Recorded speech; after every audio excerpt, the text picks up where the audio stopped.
Hello. I am typing on this Royal typewriter from 1937. It has no paper, no ribbon. It's really a great piece of technology to start collecting. They're beautiful machines that really capture a time in business history and communication history that I think has a really interesting context. The first American typewriter to become widely used was invented in 1868 by Christopher Latham Sholes with backing from Carlos Glidden.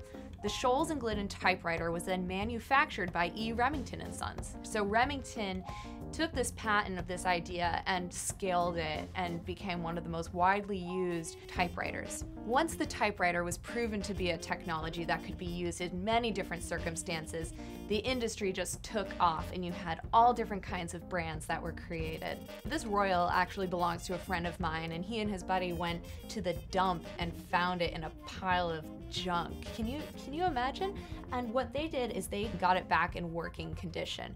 There are a lot of people that do collect typewriters. It is a very active collecting community where people are looking to get all the brands, all the different models. I find the ones from the 30s and before that to be the most visually interesting, just because my style is a little bit more industrial. Do you own a typewriter? And if not, do you have any other kinds of old technology? Let's talk about it in the comments. Hello, this is my vintage restaurant ware mug. I find vintage restaurant ware very homey and comforting.